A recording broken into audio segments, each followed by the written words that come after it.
Good day. I am H. Robert Silverstein, MD, for the Preventive Medicine Center and for West Hartford Cable Access TV.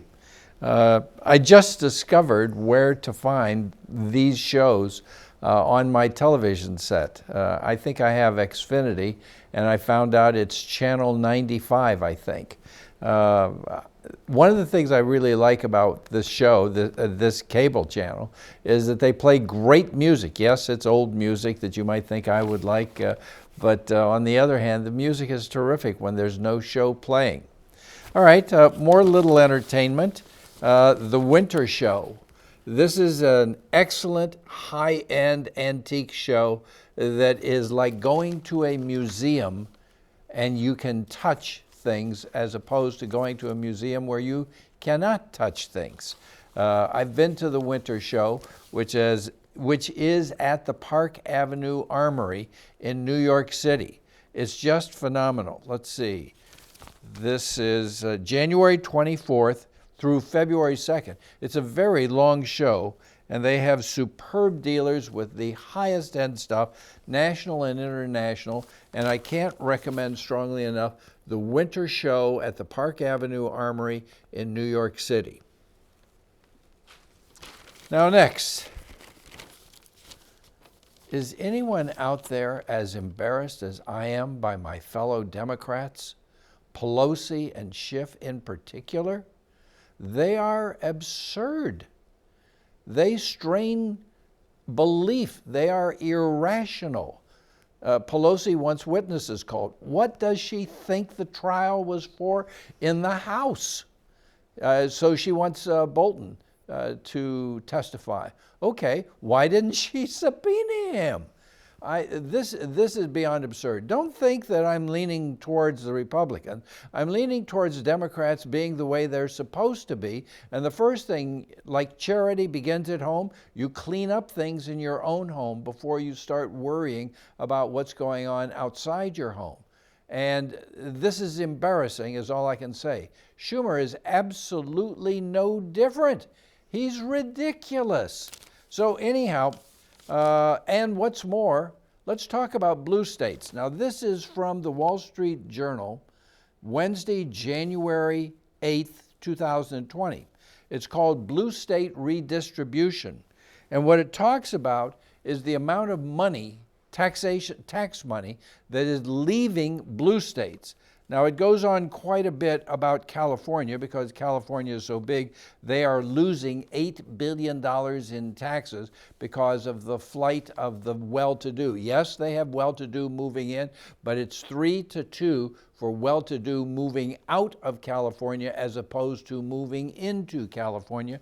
And that is a net loss that has resulted in $8 billion of adjusted gross income. Let's see, last year California lost $8 billion in adjusted gross income to other states, up from $135 million in 2012. Now let's see, California, somewhere it gets down to talking about Connecticut. Connecticut was a tax haven in the Northeast before it adopted an income tax in 1991, and Democrats have raised the rate again and again. The 6.99% top rate, which hits individuals making more than $500,000, is now higher than Massachusetts. Massachusetts has a 5.1% flat tax and not much of a bargain on New Jersey's 8.97% millionaire tax. So it goes on about New Jersey. Apparently, New Jersey is the worst, which I would not have thought of. It discusses Illinois. So here it talks about net outflow. California is first, New York is second, Connecticut is third. Connecticut is third. That has to do with the way we run West Hartford and the state as a whole. New Jersey is number 4. Oh, no, wait, yes, number 4. Illinois, 5. Ohio next. Michigan next, and Wisconsin next. Net inflow, in other words, money is coming to them, Florida, Arizona, Texas, North Carolina, Nevada, Colorado, Washington, Idaho. Long ago, it was said by Horace Greeley, "Go west, young man." This had to do with the gold rush of 1848 and people going to California. And my position is, when people are having a hard time here, they ought to take a look at those states where things are going better. Florida, Arizona, Texas, North Carolina, Nevada, Colorado, Washington, and Idaho. The people who stay here who are having a difficult time are going to become depressed and more anxious over time. I see it constantly in my practice. No, I'm not telling people that you should definitely leave Connecticut. I'm saying that we ought to straighten up things here. Like I say, the concept of charity begins at home. Well, straightening up our own home is the first priority. So that's what needs to be done. Again, Wall Street Journal, Wednesday, January 8th, 2020. Today is the 13th, so that was 5 days ago. Next is a piece of humor. This is absolutely funny. Now, wait a minute. Oh, no, I'll skip that and come back to it. Here is soup that I think I bought at Whole Foods, and in small print up here it says 50% less sodium, and this is Amy's Organic Soups. This is minestrone. Now, I haven't tasted one of these, so I don't know how much it has in the way of either potatoes or pasta, both of which should be discarded. That's one of the little pleasures I have. So after I make a can of soup, sometimes I do that instead of a fresh soup. After I do that, I sort of sit there and pick out the pasta and I pick out the potatoes. Why do I do that? Those things are the same as pure sugar or candy, and we don't need them. But on the other hand, Amy's makes pretty good soup. So now, how to read a can for sodium content. You go to the label, which is too small to show you. There it is. And it says sodium content. Do not read the milligrams. That's too hard to remember. Read the percent. This one says 12% sodium, and then there are how many servings in the can? 2 servings in the can. So what you could do, the safe limit, in my best belief, is 12% sodium. That's how to prevent high blood pressure. That's how to prevent making high blood pressure worse. So there's 12% sodium in 1 serving in this can. You can have half of that can. Okay, dilute it up, and you'll have the other half tomorrow. That's Amy's 50% less sodium. It says light in sodium. Amy's Organic Soups, light in sodium. Now, one of the things that's come out is, what about the lining that's in these cans? The only can that I can guarantee you reasonably that is safe is Eden Foods. They line their cans with a seaweed. The cans used to be lined with BPA, and that was found to be very toxic, so they switched over to BPS. To me, that's probably more toxic. It's toxic to the heart, and they're finding people who are developing heart conditions when cans are lined with BPS. Chemicals, you want to stay as far away from those kinds of things as you can. Bisphenol A or bisphenol S, that's what BPA and BPS are. All right, let's go on. Here's Wolfgang Puck Organic Hearty Garden Vegetable Soup, and the sodium content on this, see, there's the label. Sodium content, remember we're looking for percent. Sodium content is 37%, and that's in 1 can. So if you were going to have half a can of this, that would be 18%. Now, what you could do is you could steam some broccoli and cauliflower and pour a little less than half a can of this over it as a kind of gravy to add to its flavor, and that would be all right. Remember, we want 12%. Well, 12% is 2/3 of 18%, so 2/3 of a half could be used as a gravy, and you'd be fine. Or you could put them all together in some water and flavor the soup that way. But this one is way too high, and that's what you need to be aware of. Now, somebody tell me, I really don't know, GNC's women's hair, skin, and nails formula. Do those kinds of things work? Do they help with hair, skin, and nails? Is there any belief that, anybody have any experience that says this or that one really works? All right. I was reading in one of my favorite favorite education site. It's called I don't know whether, yes, it's Newsletter Science X. I think that's it. And it said yesterday that the original thinking on the proof for dark energy has now been found to be an error. And I've thought that for a long time. The concept of dark energy seemed ridiculous to me, as does dark matter. There ought to be some way to detect something, and you may say, yes, gravitational lensing is what the proof is. I say that's nonsense. I think it's the magnetism that is bending light, the magnetism from all of the magnetic objects that they have calculated in various galaxies that results in the bending of light, that results in the lensing effect. Anyhow, I have an interest in astronomy, and so I bought this monocular telescope. Why did I buy this monocular telescope? The wording and the adding seemed right to me. All of you, every one of you becomes an expert in some areas where when you read something, it has what you might recognize as the ring of truth.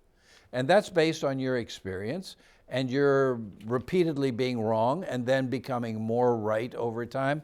The ad for this seemed to be absolutely correct, and so I bought it. And the other thing is, it wasn't very expensive. So this is called monocular telescope. Let's see where it was made. Made in PRC. I think that's People's Republic of China. Okay. And it's got specifications and so on. It's got a little hookup so that you can hook it to your phone also. But this is going to be my venture into astronomy with a telescope at a reasonable cost. I haven't opened it yet, as you can see. I have ADD, so learning things is a little bit difficult for me. Next, from the Hartford Courant. The date on this is January 4th. Will the Supreme Court protect democracy or Trump? Now, I thought that was a curious choice. I think things are not always either or. There are often other options. So will the Supreme Court protect democracy would have been an adequate title. So this is written by Erwin Chemerinsky, and he is the Dean of UC Berkeley School of Law. Holy cow, this guy is really high up on the prestige scale. Dean of Law School at Berkeley. All right, so here's the opening sentence that he writes. Will the Supreme Court stand up to the Trump administration? What kind of a beginning is that? Don't you want people to be balanced? That's what's wrong with what's going on in politics today. They don't ask questions. They ask questions where the answer is already implied. You ought to ask open-ended questions. So the proper way to have said that is, what will the Supreme Court decide in stand up to the Trump administration in 20. What will the Supreme Court make decisions on regarding politics in 2020? Would have been this question is enormously important. Once again, he's editorializing enormously important. It is important, but he's giving it a slant that he need not do. This question is enormously important, affecting the lives of many as well as the future of constitutional democracy. Now, that's a bit of a predetermined thinking that it's going to affect. Remember what he said. Will it stand up to Trump? It's going to affect constitutional democracy? What a leap of logic and irrelevance. Okay, continue on. President Trump has taken legal positions unlike those of any other president. Every president does. There's nothing unusual about that. I'm not defending Trump. I'm talking about the way this fellow has written, this fellow with an agenda. And you may say, well, he ought to have an agenda. No, he should not have an agenda. He should demonstrate, dean of the law school, he needs to demonstrate even-handedness. And there would be others who say, no, he needs to take a position. I disagree with that. That's what's wrong with what's going on in Connecticut, in the United States, just as a whole.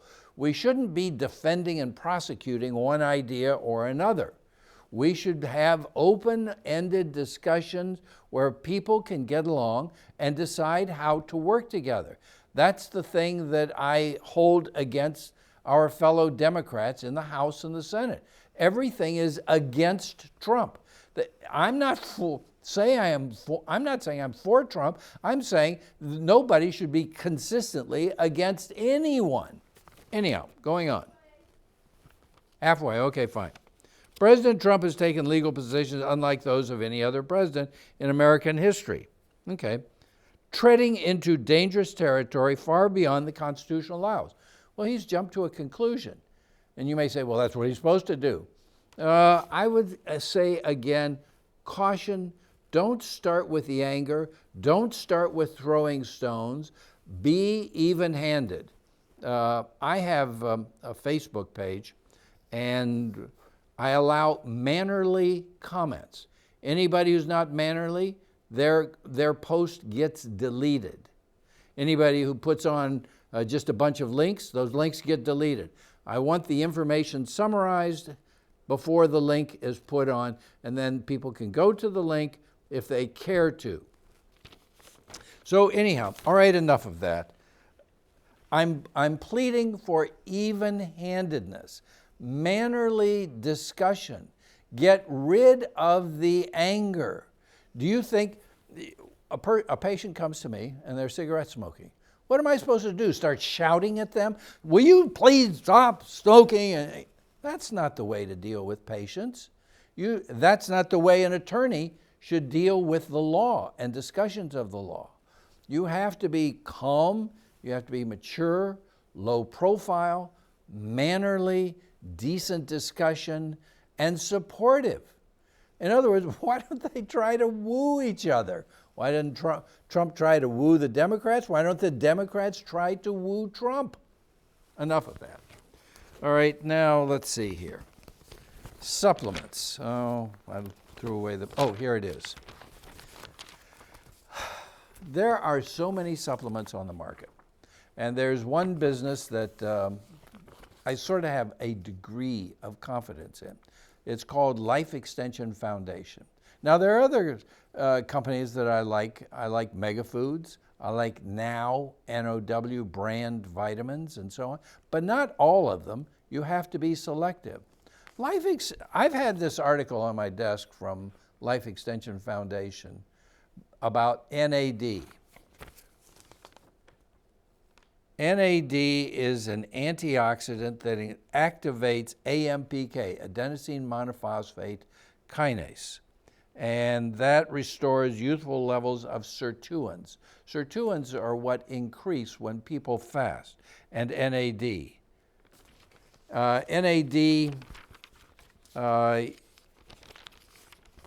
Nicotinamide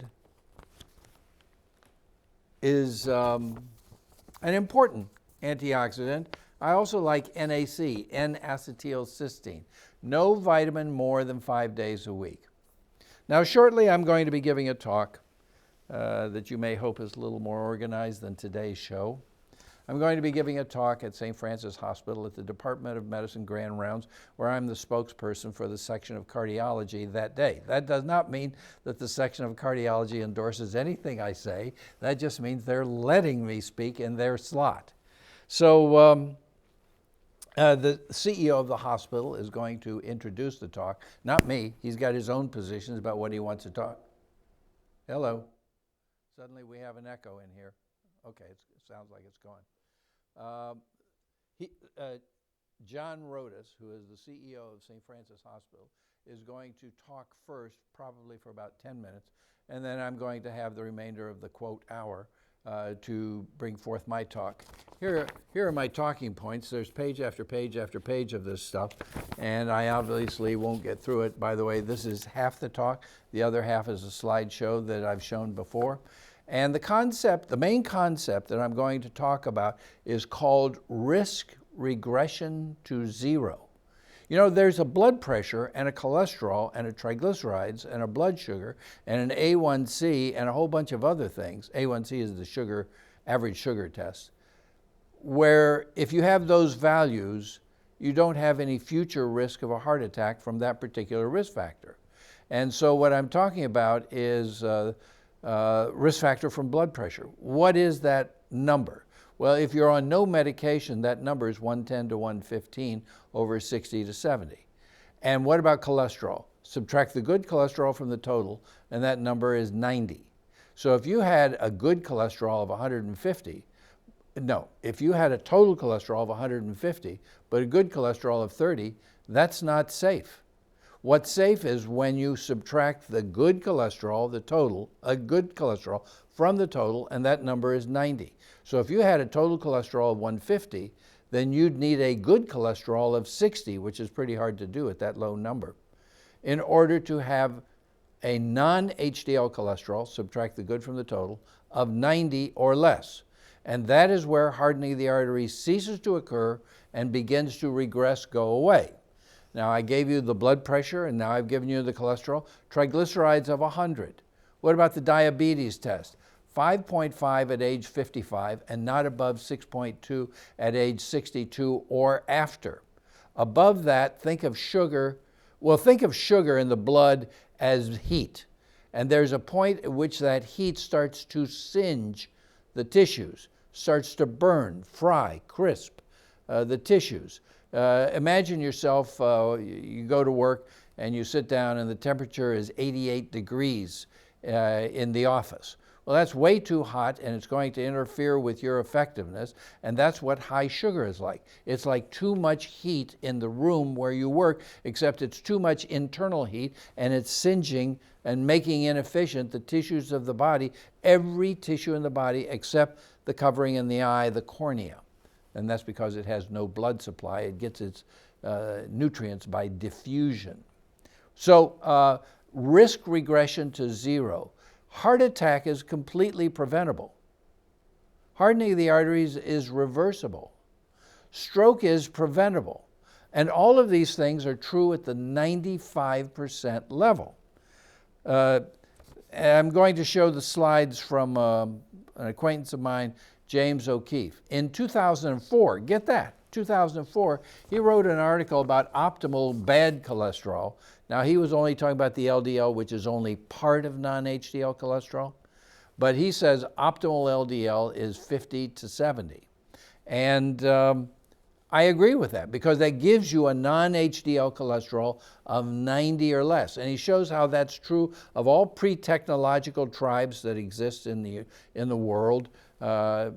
People who, the Han, the Chimani Indians of the Amazon who live in Bolivia, the Maori, all the pre-technological societies before they become technologically advanced, meaning our style of culture, they all have a total cholesterol of around 90 to 150, 90 to 130, and they have no evidence of hardening of the arteries.